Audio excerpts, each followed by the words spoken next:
Welcome, everyone. This is fantastic. My name is Dr. D, and you are tuning in for That's Not True. This is the time where we get together, socially gather, and really embrace health myth, nutrition myth. We really just pull back the curtain, uncover the news, and we answer the questions that are meaningful to you and your family. What are we going to do tonight? Well, I've invited some special guests with me tonight for our last event. If that's not true. Now, that doesn't mean you can't continue to follow us on MA Healthy Living, especially if you are going to take your space to the very next level. If you're going to keep moving forward and continue to challenge yourself, I want you to keep putting your stuff on our Instagram page for MA Healthy Living. I want you to keep following us on MA Healthy Living on Facebook. We can be a fantastic resource for you. And tonight, I'm joined by my good friend, Suzanne, who's going to help us also move into the upcoming months with, you guessed it, another 28 days of health. This time it's 28 days of weight loss.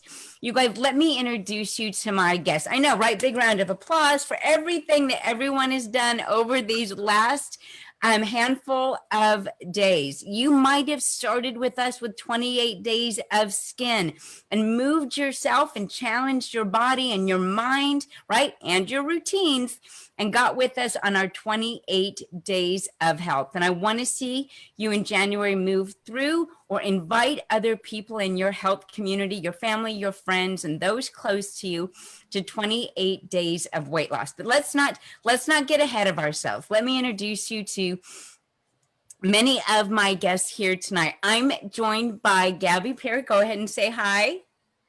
Right? You know me, I'm Dr. D. Alex from Canada. Alex is an acupuncturist. Vina, a master esthetician. I've got Barb Bolt from Oconomowoc, Wisconsin, and I let you know where she's from simply because I like bragging that I can say Oconomowoc, right? I'm here with my good friend Patty Marasco, right? She's in New York here. Suzanne, who I had let you know is part of what we're going to do with 28 days of health. I'm here also joined by my good friend Jen, who is going to share some of her experiences. And of course, Jillian, very good to have you here. So everyone, and those of you that are joining with us on Facebook, we're so happy to be with you here today. Now, as I said, this whole thing is about uncovering myths, right? Finding out what's true, what's not true. And this is where you get to type into the Q&A box questions for me, and I'll let you know if it is a full truth, a half truth, or that's not true, right? And we always have some great questions that come in each time. So what I want to do is I want to start with you, Barb, because you had a question that I think is really on people's minds today. Why don't you share with me and let's uncover some truth about health and well-being.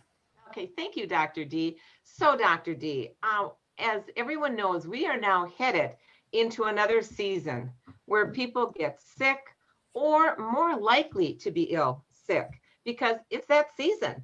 So I've heard that if they take vitamin D, vitamin C, and zinc, that could help boost their immune system. Is that true? That is 100% true. That is 100% true. In fact, what we find is even with all the Herculean measures that we take to, stave off, feeling under the weather, right, being behind the 8 ball, all of the measures that we take, the literature continues to come back to medical intervention, lifestyle intervention, and then of course nutrient intervention. So I just want to clear up the difference between nutrient intervention and lifestyle interventions, because sometimes that sounds like we're commingling some things. And then I want to talk about nutrient intervention and medical intervention, because the truth of the matter is these two things overlap very well, right? So one of the things when we think of lifestyle and we think of nutrients, lifestyle are things like how well are you managing your stress? How well are you managing your sleep? Are you sticking to a sleep routine? Are you staying up too late? Are you not are you feeding yourself sugar or soda pop or those sorts of things? That's what I'm talking about with lifestyle. Where are your habits going to take you? I'm often asked about good habits and bad habits. And at the end of the day, Barb, no one sets out to do bad, right? Everyone's got a good excuse for why they needed those marshmallows. Everybody's, like I said, no one sets out to do bad. There's always a reason why we do those things. And it's because most people treat it as occasionally, right? But we don't always take that personal inventory to recognize that occasionally became every day sometimes, right? And so first, it's important to know that those are ultimately the way you spend your day physically, emotionally, right, spiritually. Those have a great deal to do with your immune health and your well-being. Okay. So those are lifestyle changes. Eating a diet rich in colors, a great way to boost your immune system. Definitely getting a good night's sleep, even exercise. All of these things are intimately linked to boosting an immune system, especially, Barb, as we start to age. We start to see certain factors that would otherwise protect us start to decline as we age, which means we need to have a higher commitment to supplementation. We need to have a higher commitment to dietary choices. We need to have a higher commitment to lifestyle. So I'm glad that you brought up vitamin D, because when we look at individuals and their vitamin D status, first off, only about 40% of the United States is meeting minimum amounts necessary. And about 20% of those individuals are very much in an insufficient range. Now, that's just for meeting minimum amounts necessary. Physicians today, experts in health and nutrition and immunity today, understand that that minimum amount is not enough. We need to be in optimal ranges. So would all of you be surprised to know that better than 70% of adults do not meet optimal ranges? And that's a big problem, especially when we look at immunity. Today, the literature has given an absolute green check mark to vitamin D and immunity. So there's a very good chance that you yourself or someone that you know or care about is vitamin D insufficient, maybe not severely insufficient, but a high percentage of us are not in that optimal range. And so it's important for us to think, if there's one step I can take towards better health, vitamin D may be that thing. Now, I brought up immunity and aging because as we age, we do struggle to keep vitamin D levels where they're supposed to be. And there's a reason for this. A lot of people say, well, they just don't, people aren't taking enough vitamin D, or maybe their vitamin D isn't as bioavailable. Maybe they need to change their brand. Do I need to get a prescription? Those sorts of things. You don't need a prescription. First off, the prescription is an inactive vitamin D. So it will keep your blood levels up for about 14 days. But once you stop taking the prescription, its half-life is such that 14 days later, you're not going to have vitamin D levels again, which means even if you use prescription to get your vitamin D levels up, you're going to want to have some kind of plan to keep them up through supplementation. Now, why supplementation? It's actually quite difficult to get vitamin D through food. You have to consume a lot of vitamin D rich foods, mushrooms being one of them, to get them up even a little bit. And what we know about 1,000 IUs of vitamin D is it can raise your vitamin D levels by an appreciable amount, especially when you do that consistently. So as we age, our vitamin D levels go down, and it's not because your vitamin D isn't absorbable. It's not because your vitamin D, and maybe because your vitamin D is in the wrong form, or it's not paired with something to help it absorb. It's because your body is using it up faster. as we age, it becomes more difficult for us to keep our blood sugars within healthy ranges. Vitamin D plays a critical role in doing that. Bone mineral density, right? White blood cell activity, which in your bones, that's where you're going to get a lot of this immune boost, is because your bones make and build your immune system, right? Vitamin D plays a role in gut health, but these are all things that start to decline as we age. We just don't have the same growth factors, or what are called trophic factors, in the body to initiate that kind of health, or that kind of robust. We know that when we see individuals that maybe don't exercise, we start to see our older parents start to become more and more frail, right? Well, part of that's an indication of the real need for vitamin D, because that frailty, blood sugar, blood pressure, cognitive function, immunity, these are all the spots in the aging body that vitamin D is required.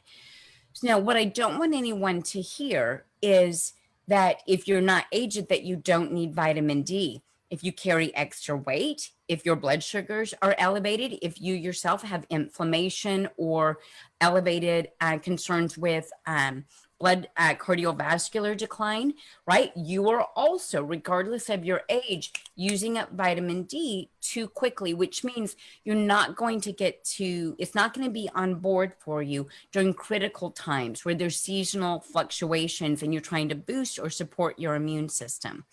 Um, so that's my thing on vitamin D is every single cell in your body uses vitamin D. Meaning it's important for every function. And as function starts to decline with age, you're going to use more of that vitamin D, and you're not going to have enough on board for immunity. Today, experts agree that none of us should be getting less than 4,000 IUs, which is just over 100 micrograms, because it's measured differently, different people. Today on supplements, you're going to see it measured in micrograms. Instead of IUs, international units like we used to see. So you're shooting for somewhere between 110 and 125 micrograms for supplement vitamin D. But when we really need to boost our vitamin D, for example, you feel like you're going to be falling under the weather and you want to boost up your vitamin D for protection, or you know that you're headed into a season, right? You may want to boost your vitamin D. You do want to speak to your practitioner about where are your vitamin D levels so that you can be judicious about how you supplement with vitamin D. But what we understand is that individuals that carry extra weight, they need at least 6,000 IUs, or they're going to be moving up something a little bit closer to that 150 micrograms, 160 micrograms. We know that upper limits that people can safely, on a daily and regular basis, use 10,000 IUs, which is 250 micrograms, right? So we've got some really good healthy ranges for individuals depending on their lifestyle, right? Now, vitamin C, probably the most commonly recommended solution for immune function, right? Every mother-in-law, every neighbor, every nosy person at the gym wants to tell you about vitamin C, right? Because everybody knows that vitamin C is great for your immune system. Vitamin C is a big player in white blood cell activity. So two of the big players in immunity, something called a neutrophil and something called a macrophage, are very responsive to vitamin C. But what you need to know is that vitamin C is fragile, which means it can, a lot of people say, I'll just eat more citrus foods. And you can definitely do that. Just know that vitamin C is very fragile. And so supplementation, concentrated supplementation, is considered one of the more stable ways, because now you can get it in a buffered form and a ascorbate form. When you get a buffered vitamin C, and this can be ascorbic acid mixed with like a potassium bicarb to buffer it, like in the isotonic line, right? You're going to get something that's very stable, highly bioavailable, but also is in a very concentrated amount at 500 milligrams, allowing you to also dose up. Many people for immune function, Barb, are going to use somewhere between 1,000 milligrams to 3,000 milligrams or 3 grams. Now, vitamin C, for most people that are listening tonight, I want you to know vitamin C does cause loose bowels, but a buffered vitamin C is very gentle on the stomach. And so while many people will say get up to a high enough amount of vitamin C, and then when you notice looser bowels, just back off by 500 milligrams. You don't end up seeing that with a buffered vitamin C because it's very gentle on the stomach, but still very bioactive in the body. Now, you mentioned zinc. Zinc is, one of these things that we often go, well, how much seafood are you eating, right? We often think about, well, where are my nuts and my seeds? Because that's where I'm going to get my zinc. It's interesting, much like vitamin D, it's not as easy to get supplementation, especially with the way you're talking about it, Barb, in an acute situation where you really are trying to do something to boost, right?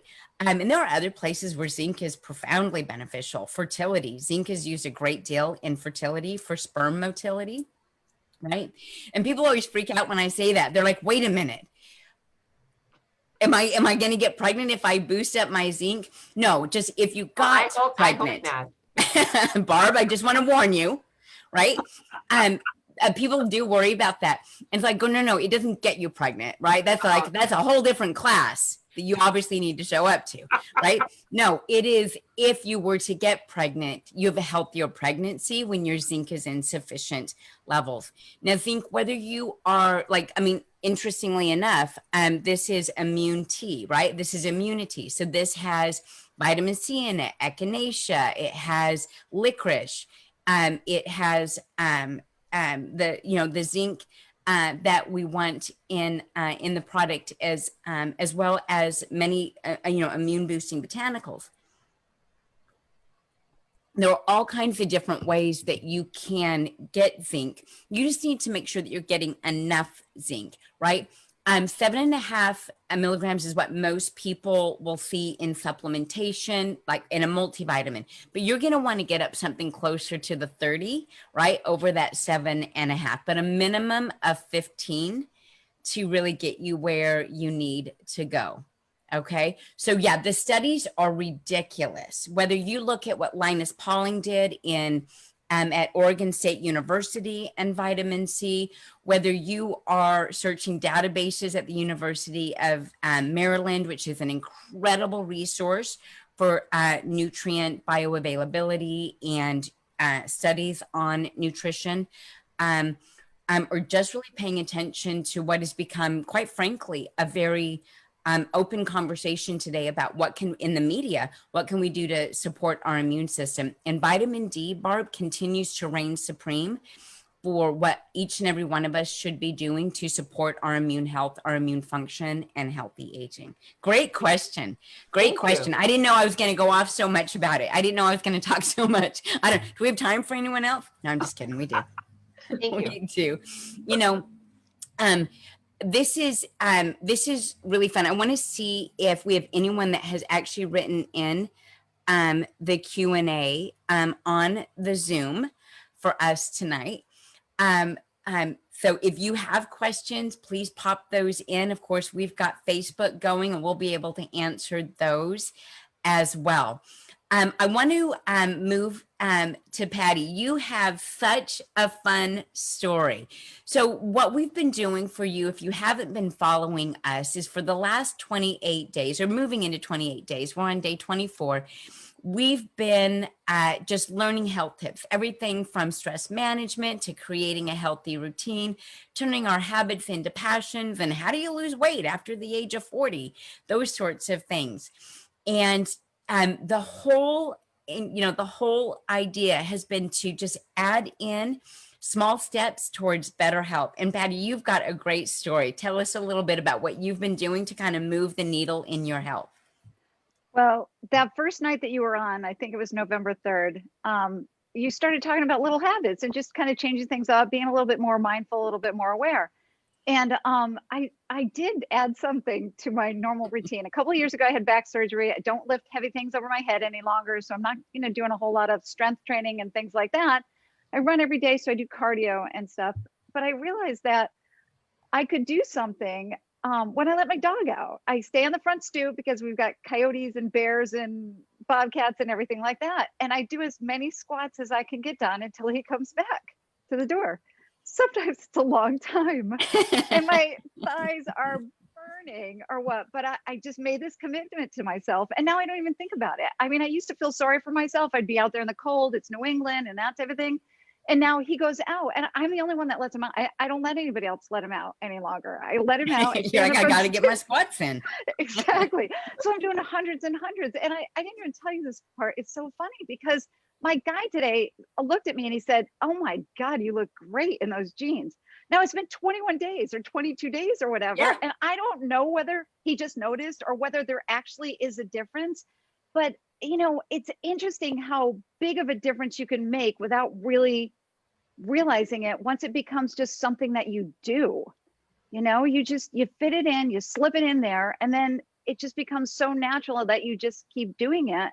And maybe I do look different. You know, I feel different. I definitely feel stronger. And it was such a simple kind of started out being mindful to a mindless kind of situation. And I'm loving it. I'm loving it too. No, that's perfect. And you do end up, I know, whoop, whoop, you do end up noticing those differences. You absolutely do. And I'm so appreciative of you saying it wasn't just about the curve in jeans that you noticed or feeling stronger in your legs, but that you also noted, you know, a change in affect, like emotionally, that you feel better. Right. And that's one of the things that I really feel is underappreciated about physical fitness. Like we've all heard about a runner's high, right?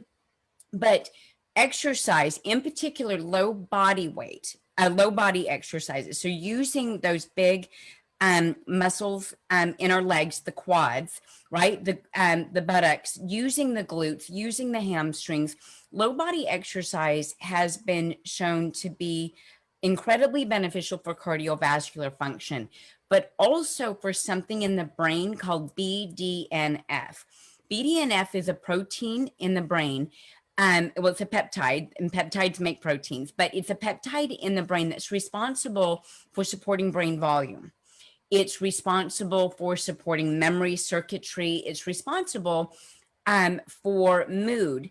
And so some of the things that we can do to build BDNF is cycling, running, sprints, so high intensity interval type stuff works, and lower body exercise, specifically something that presses, right? So your squats are an example of, you know, a body weight push with your legs or a leg press.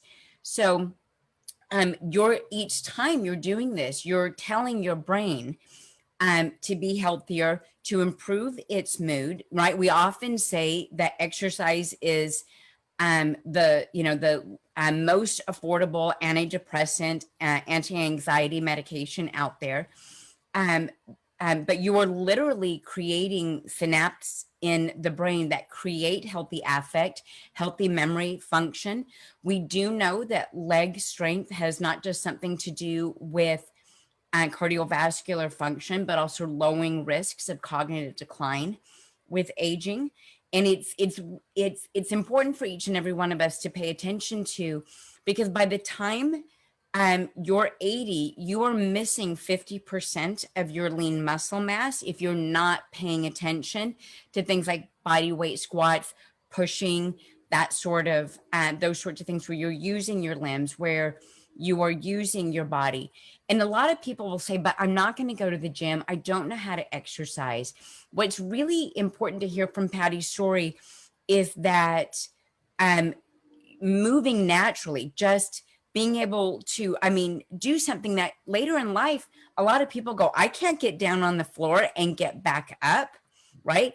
That's exactly what you're trying to maintain, is the ability in later decades of life to have this strength under your own power to be able to get down on the floor and get back up without using your hands. Individuals that can't do it are aged beyond their chronologic years. They're aged biologically. People that can't get down on the floor and you're younger than the age of 80 and get back up without using your hands, that's a red flag to you. That's a sign for you to start really paying attention to fitting it in, getting it in, just like Patty's talking about. It doesn't have to be big events at a gym. It can be just, what am I going to do to maintain my lower body strength by doing body weight squats, by walking more, by doing something where I get to press. That's fantastic, Patty. That's excellent. And definitely you've you're already lean and a runner, so you're already going to be leaned out a little bit like that. But so we have reason to see those types of changes in you a little bit quicker than we would with someone that needs to lose weight, someone that wasn't already metabolically conditioned, right? But what I love hearing about this is that your muscles were adapted to running. They weren't adapted necessarily to this type of exercise unless you were running up a hill, right? But that's why you were able to quickly adapt, because you're always getting in some kind of exercise. So that's fantastic.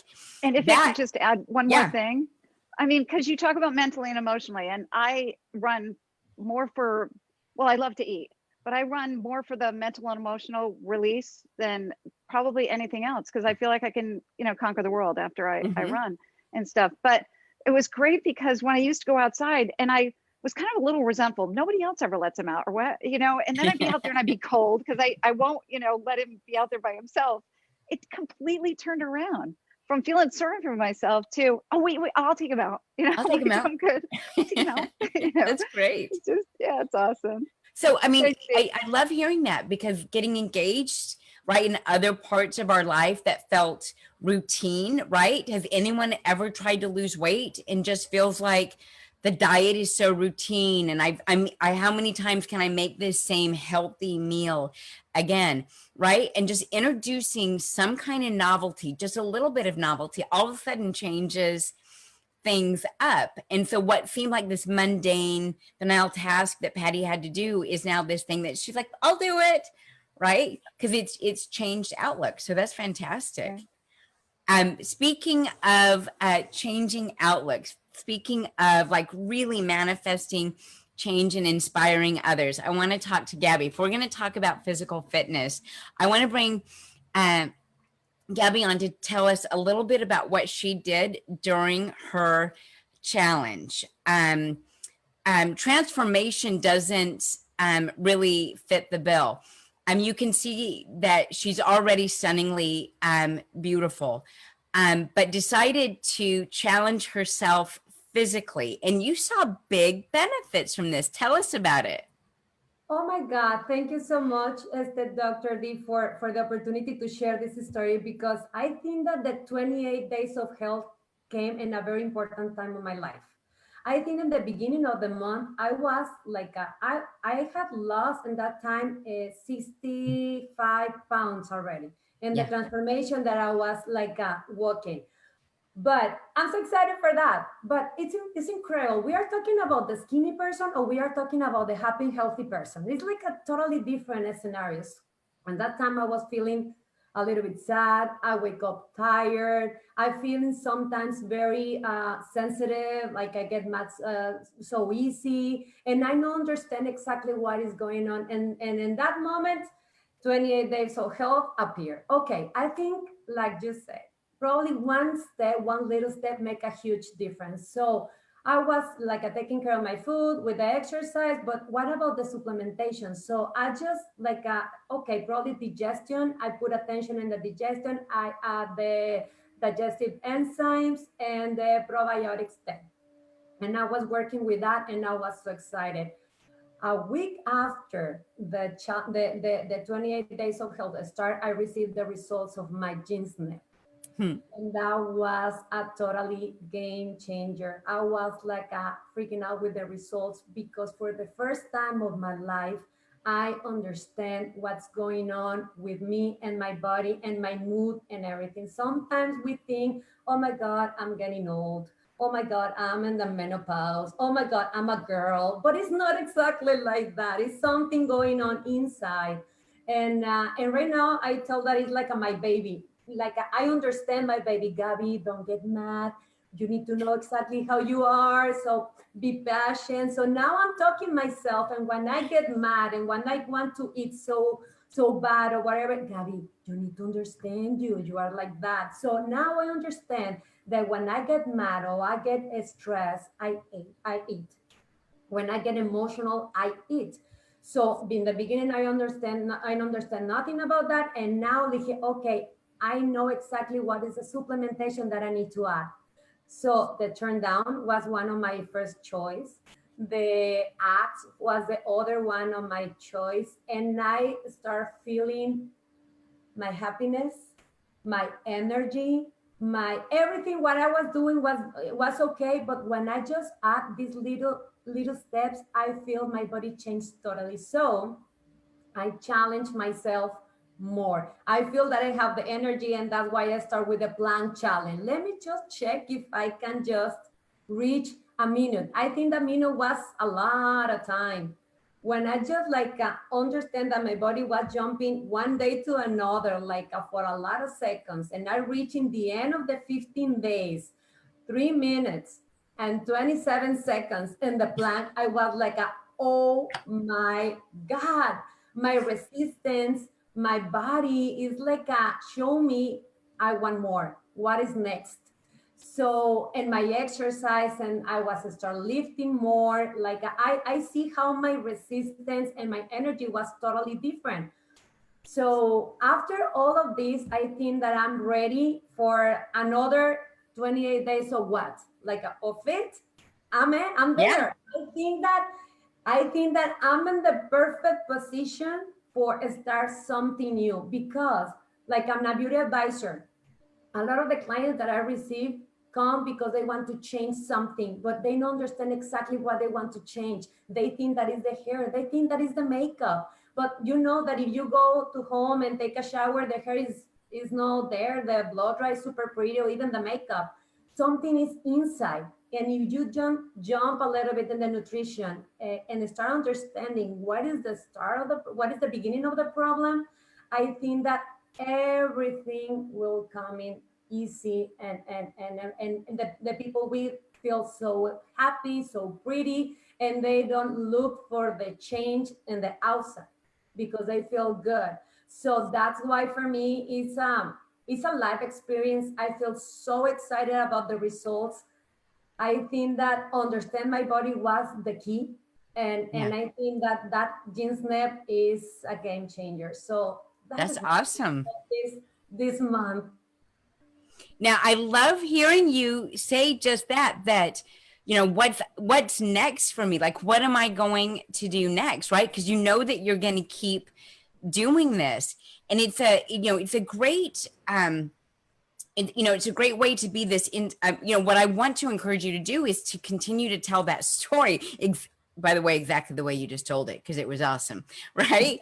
I mean, to really help people understand that emotionally, that there was something. I literally love what you just said. You said there was a big difference between a skinny girl and a healthy, fit individual, right? There's a huge difference between the skinny girl and the one that is healthy. And um and that's the message that so many people need to hear, that the sleep played a role in this, that diet played a role in this.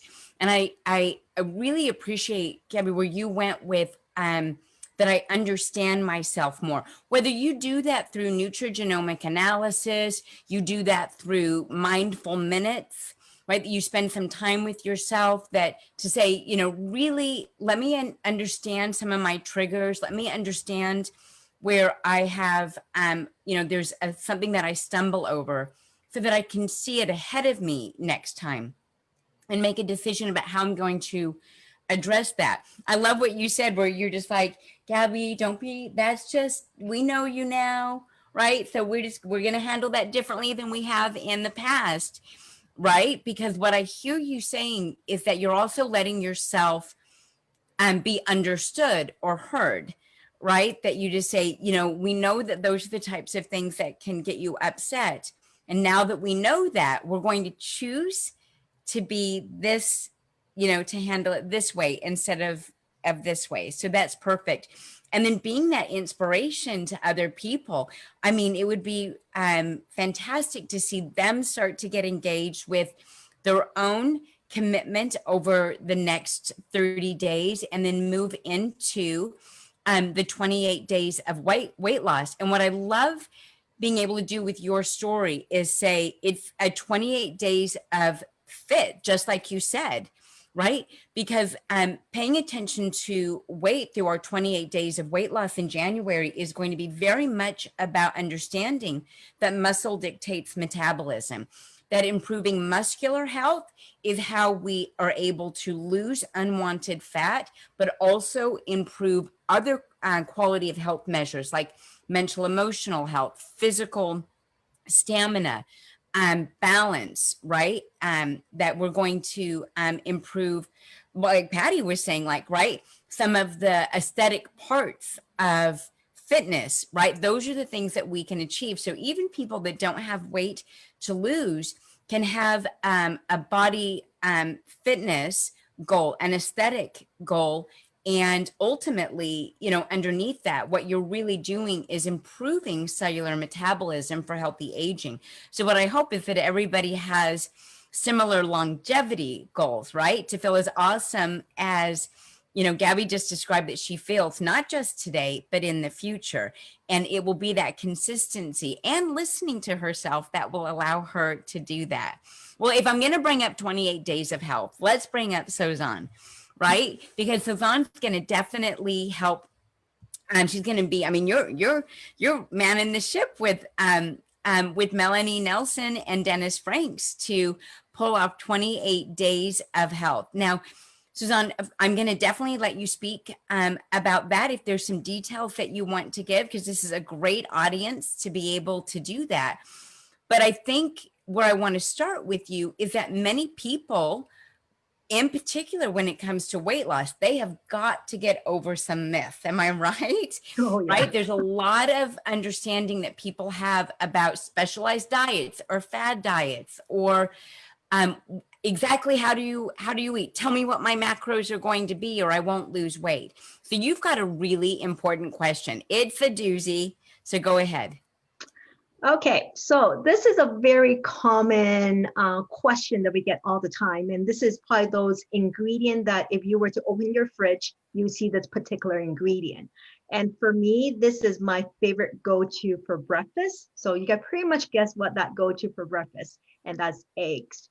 A lot of people, so my question to you is, I heard that eggs are good for you. Is that true?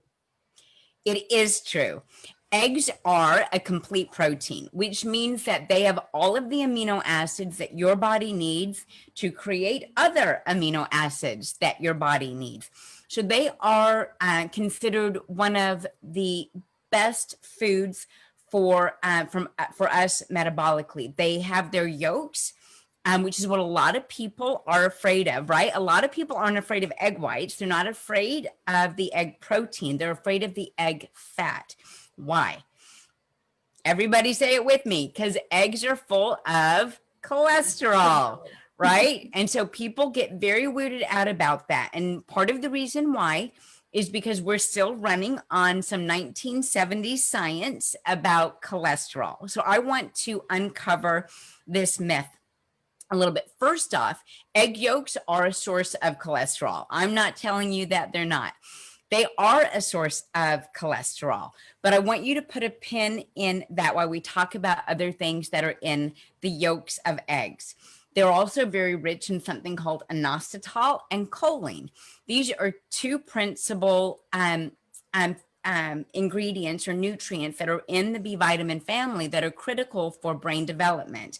Choline is something that is part of the fatty layers in your brain. Choline is responsible for nerve transmissions or synaptic function in the brain, and it is a critical player in brain development in children. Choline is a part of a lot of prenatal care through encouraging mommies to consume healthy choline-rich foods. So for the baby's brain development. Inositol, ironically, for people that are concerned about cholesterol, inositol is a very important ingredient for managing cholesterol. So there is some inherent wisdom in this little protein packed, fat packed egg. There are huge benefits to consuming the protein in eggs, right? As well as some of these fats for brain development. So let's kind of uncover some of the myths around cholesterol. First off, what I want everybody to know is that cholesterol is the mother of all hormones. Your sex hormones come from cholesterol. Vitamin D is actually derivative of cholesterol. Cholesterol is a part of every cell membrane in your body. Cholesterol is critically, it's essential. Your cells will not be fluid. They will not be able to communicate with each other without cholesterol. So every cell in your body needs cholesterol, but that's not really where people freak out, right? They want to know, why do you eat foods with cholesterol? That doesn't make any sense, right? So we should uncover some other really important myths about cholesterol. Your body produces an appreciable amount of cholesterol on its own. Your body actually houses, the liver does most of the housing, but every cell in your body, every organ, except for, interestingly, your gonads and your adrenal glands, make cholesterol. Right? So you are a great producer of cholesterol. That's how important it is for your brain function, your cellular function, your metabolic function, and your hormone or endocrine function. Every cell wants a piece of cholesterol in your body. So your body actually houses about 50 grams of cholesterol, right? So now let's look at the 50 grams or 50 milligrams that's in an egg, right?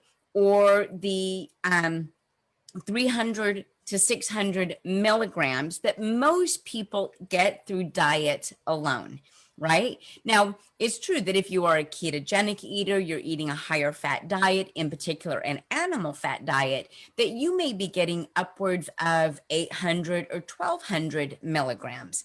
That's still a fraction of what your body keeps totally regulated, which is about 50 grams. So 50 times, right, what you would be consuming daily in diet. And I want you to pay attention to a word I just used, which is regulated. Your body wants to keep that much cholesterol in it. Your body is looking to keep that much cholesterol because that's how important it is to your body, right? So when we appreciate 50 grams versus 300 milligrams or 600 milligrams, you might be getting through diet. Or if you try hard enough, you'll be getting, 800 or 1200 through diet. You should also know that your body creates the balance because it's trying to keep that pool steady. So your liver will create, without even trying, right, regardless of your diet, at least 800 milligrams. But it's far more normal for your body, especially if you're concerned with cholesterol, to say, well, someone's going to have to pick up the, were you guys ever in a class assignment where you just knew that someone wasn't going to do their part, so you just did it for them anyway because you wanted the A, right? Guilty, Yes. right? Right. So that's really what's going on with your liver is if you don't supply it, and I'm not telling you to supply a ridiculous amount of cholesterol through diet, but your liver actually picks up and does that class project with you and says, well, they didn't get enough in. So now I'm not going to create 800 milligrams. I'm going to create 12 or 13 or 1400 milligrams. Because what I'm trying to do is stay within that regulated system for cholesterol because her hormones need me, her brain needs me, right? Her skin needs me. And so what I want us to appreciate is that your liver makes a good hunk, usually 2 to 3 times what you're actually getting through diet alone, right? And that when we think of that 50 grams, like think of it like a swimming pool, right? Now, what I want you to do is think of filling that swimming pool up with a hose. How long would that take? Well, that's what your dietary cholesterol is. It's trying to fill up it's a drip, it's a trickle, it's nothing, right? as your body is trying to keep this highly regulated. What's really important to note is that it's not cholesterol that is the problem, right? Cholesterol is the mother of all hormones. It is, in fact, lifestyle and dietary cholesterol that is cooked and oxidized, right? So this is not an issue with eggs. It may be an issue with the way you cook eggs, right? Did you hard boil them? What you ended up doing was taking a liquid fat and turning it into a solid fat, right? You've oxidized it. That can be problematic, but I want to put this on hold again. What did we just say? The amount of cholesterol that you get through diet is like trying to fill up a swimming pool with a hose, right? So it is a very small and non-appreciable amount of cholesterol, even if you do love hard-boiled eggs or deviled eggs, right? But there are other ways that we think about cholesterol being a problem, and that is when it is oxidized, when it is cooked at a very high temperature, it is oxidized, and that is the equivalent of a trans fat. It is not a literal trans fat, but it is the equivalent to your body of a trans fat. But you may be surprised to know that when they look at studies on eggs, they find that it does not, in fact, raise your cholesterol or appreciably add to cardiovascular disease. Quality of the way it's cooked, what they find is that trans fats, hydrogenated oils, and even vegetable oils will appreciably add to cholesterol decline. So it's very much the industry behind vegetable oils and the way we cook things today that has added to this. So anytime someone's concerned about cholesterol, I want to ask you, what is it paired with, right? Is it paired with French fries, right? That were deep fried in oils? Is it paired with a lot of sugar that or high fructose corn syrup, or even fructose for that matter, that may be adding to the insult, the inflammatory and oxidative stress insult to the body, that means that cholesterol becomes a bigger problem, because now we've just created an oxidized fat or an oxidized bolus of food. There's something else that I want to say here that's important, because somebody's going to say, nope, I ate eggs and my cholesterol went up, right? I stopped eggs and my cholesterol went down. That's not to indict the egg. That is, in fact, because some people are very good at making cholesterol and some people are very good at absorbing cholesterol, right? So, Suzanne, when you ask me, are eggs good or bad? I think they're bad for people that are allergic to eggs, right? But they're not bad for people in general. Do they add to heart disease? No, they don't. However, some people are very good at absorbing cholesterol, which means they may do better from a cardiovascular standpoint, being on a lower cholesterol diet. But studies show that cooking of the cholesterol is the bigger problem when it comes to causing harm, because at the end of the day, cholesterol still, everybody, has to get into the cell wall to cause harm. Otherwise, it just wants to go help you make progesterone and testosterone. For it to actually cause heart disease, it needs to actually be able to get into the wall of the artery. It needs to get into a space between two layers of the artery and have a white blood cell attack it, right? Which at the end of the day means cardiovascular issues are inflammatory and immune, not cholesterol driven, right? Because it's actually a white blood cell that attacks that cholesterol deposit and then does something to it and oxidizes it and causes what's called a foam cell. And we don't need to get into that.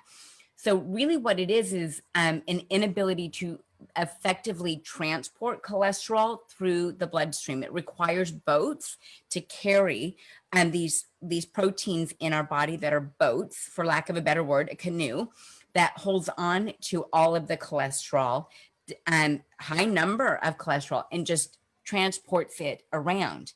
Right now, what we're looking for is to have one of those boats, which is called ApoB100. We don't want a high number of those. Those are the ones that are depositing it into the vessels. So for many people, this is not about cholesterol. This is about an inflammatory diet. This is not, in fact, about cholesterol. It's about whether or not they are a keen absorber of cholesterol and have a high number of something called apolipoprotein B and a low number of ApoA. So this is about both. This is about how do you carry it through the blood, and should never have indicted cholesterol, considering that your body creates more than you get through diet and wants to keep a very big pool of cholesterol. So lifestyle ends up being the bigger problem here. How much sugar do you consume? Do you eat oxidized fat? Forget saturated fat. Do you eat oxidized fats, right? And how do you know if it's oxidized? Was it cooked at a very high temperature when it used to be more of a liquid and you turned it into a solid, right? So blackened food is a problem. As I said, the hard-boiled egg, vegetable oils. And that's the last thing I want to say about cholesterol, is that cholesterol is just what we call fatty sterols in animals, right? Vegetables are also sources of a plant cholesterol. It's not actually cholesterol. That's a term we preserve for mammals or for animals. But plant sterols are also, they act exactly like cholesterol in the body. And in fact, like corn is considered atherogenic because it is such a big producer. It is such a major player of plants, of these sterols that act like, that are, biosimilar to cholesterol. And so studies do show that things like corn can be just as atherogenic as animal cholesterol, depending again on who's letting it in and who's keeping it out, right? Are you good at absorbing it? Are you good at making it? So these are some of the things we have to pay attention to. And for anyone that doesn't believe that plant sterols can also be atherogenic, you know this is true. You just haven't looked at it from this perspective. Right now, in botanical medicine, in herbal medicine, in complementary functional medicine, we use what are called sterols, sterones, beta-cystosterol, right? Rice bran phytosterols to block cholesterol receptors, because they are, if you use those, you can literally, they're cholesterol to your body. And so that says, oh no, we're all full at the end, so we don't need that cholesterol. One of the ways we lower cholesterol medically is by giving you plant sterols, because they are able to act as if, now they don't create hormones the way actual cholesterol does, but they can lower cholesterol by not letting that hose, it will kink the hose, and so you don't get any cholesterol. Now, Suzanne, your liver will continue to make cholesterol. That's what it's really good at, right? But one of the things that they've been able to show very well is that plant sterols, in particular from corn, can be just as atherogenic, right? And that's because there is such a thing as these cholesterol type in plants. The difference, and I want to be very clear about that, is that plants also come with fiber that creates short chain fatty acids, and short chain fatty acids are absolutely brilliant at dealing with cholesterol transport in the body. So it was never about cholesterol, and it was never about meat. For most people, it was about simple carbohydrates, too much sugar, and not enough short chain fatty acids because they don't get fiber in their diet. Okay, excellent question. Excellent, hard-hitting question. Run for my money. Very good. Very I'm good. so glad that you answered that. So now people can rest the case with eggs. Yeah, let's just rest the case with eggs. Exactly. I want to go to Jen. Jen, you've been engaging with 28 Days of Health. And of course, you have your own clients. What has been going on with you in the last month? Well, so it's so interesting. I'm very much, focused on weight loss and wellness. Weight loss is really the byproduct of everything else that we do for our wellness. And at a time of year when we all tend to say, okay, forget it, let's just focus on the holidays, I have had 7 new clients start because I think Exactly. Like the pandemic might be getting to everybody, but I think more than anything, what we've realized is the importance of our health. Yeah. And the importance of true preventive healthcare, because what we do every single day is our preventative healthcare. And for me personally, over these last 28 days, so I wanted to focus on sleep, right? Good Because we deal. talk about how, sleep is such an underlying, like root cause, right? So I downloaded one of the apps to analyze sleep. I also purchased one of the alarm clocks that turns on with like a light. So the light gets progressively brighter. Yep. And it turns on a little before. It still has an alarm so that it's not like, oh, I just didn't wake up, like never got bright enough. And I also added cannabiquin at night. Tremendous. Between the quality of my sleep, the energy I feel in the morning, waking up, I'm typically, because of that light, I'm waking up a little before the alarm. So then when that alarm sounds, it's not that like stress response, right, jerking yourself awake. It's been phenomenal. That is fantastic. And what I want to focus on here, if for those that are unaware, cannabiquin is a full spectrum hemp oil that is mixed with thymoquin or black seed oil. And full spectrum hemp, when you take full spectrum phytocannabinoids, you get a lot of the brain benefits, you get a lot of the gut benefits, you get a lot of the improvement to the endocannabinoid system, which is parallel to our central nervous system, and it can kind of calm us down. But what I also love hearing is about the type of alarm clock that the light that just gets brighter and brighter.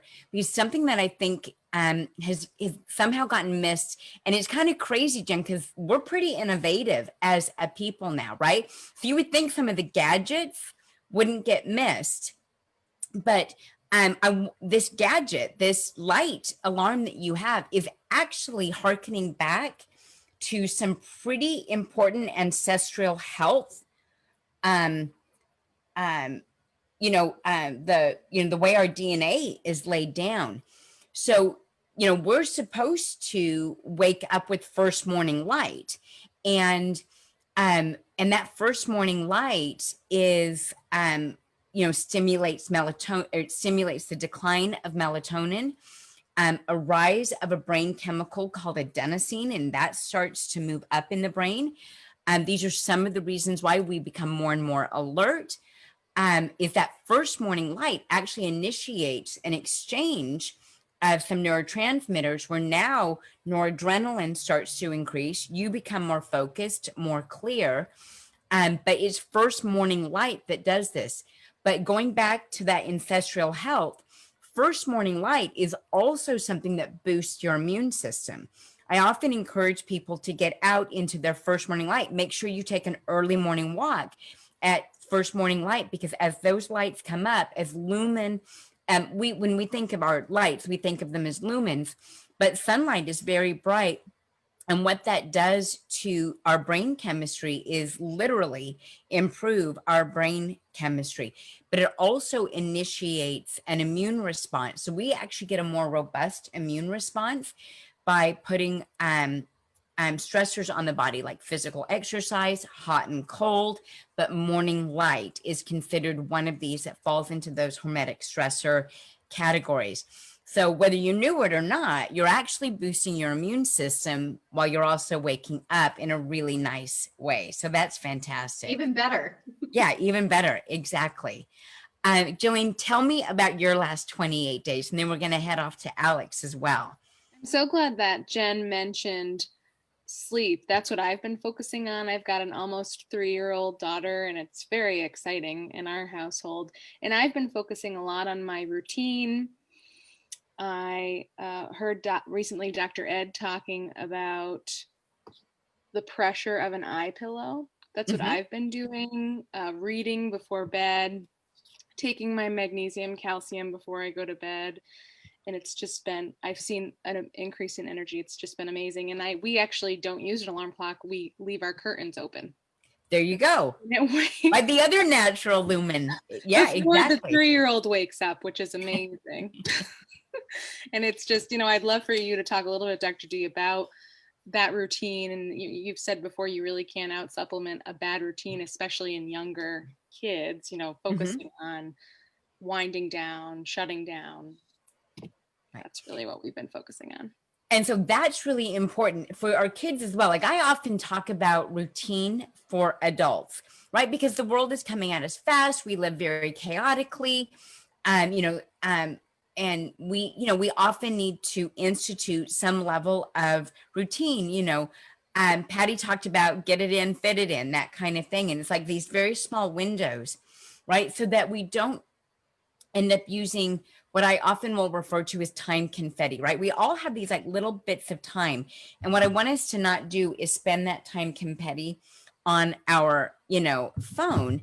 I want us instead to be thinking about how we can use that time well, right? So routines, instituting routines, but for a child's brain where they are also feeling like things are coming at them, in particular, where maybe their environment isn't moving around as much as they were used to, right? With hybrid learning and things like that, definitely being in front of computers more often.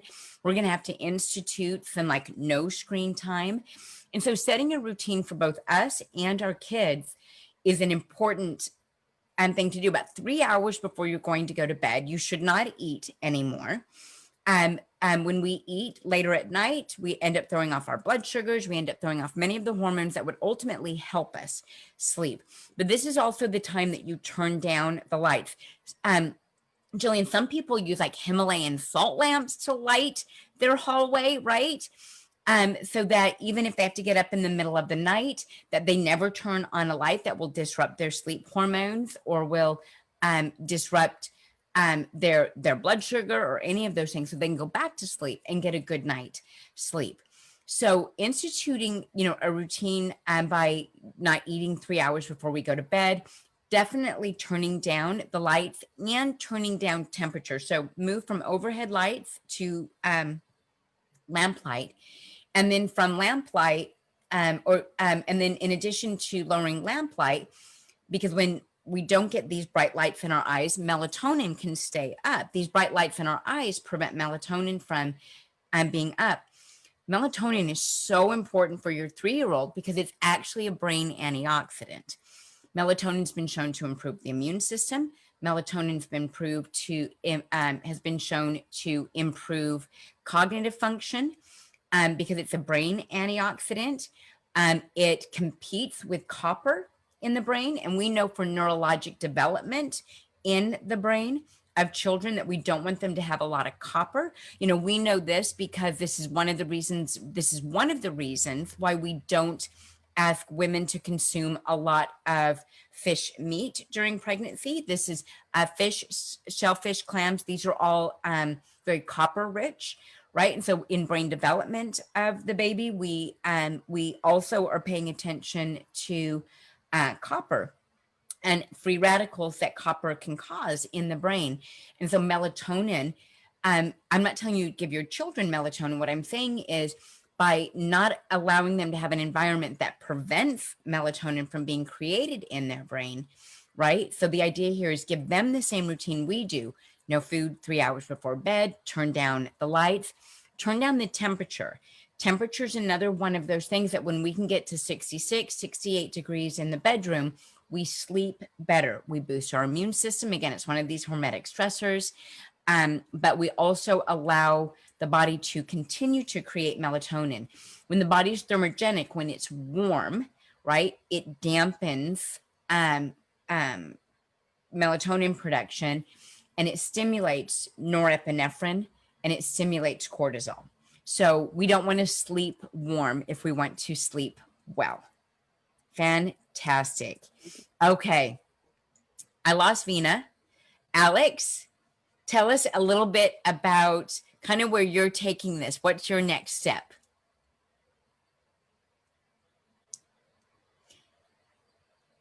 You're muted, Alex. Yes. There you go. I'm good now. Perfect. Yep. Can you hear me okay? Okay. Yes. Let me, my take on this, I actually enjoy every bit of program. I have shared this to some of my patients. Being healthy can be so simple. Perfect. And as what we just talked about, doing squat, by walking the dog and all that. And I'm sure many of us know in some of the cultures, doing squat is way of life.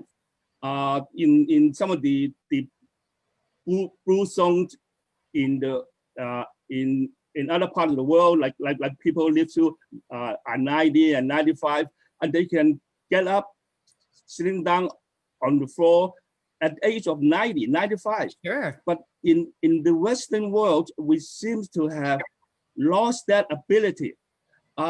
So after like getting to the end of the program, I actually feel a little bit sad because we all know so much, and everything seems to be so simple, but we are not practicing it.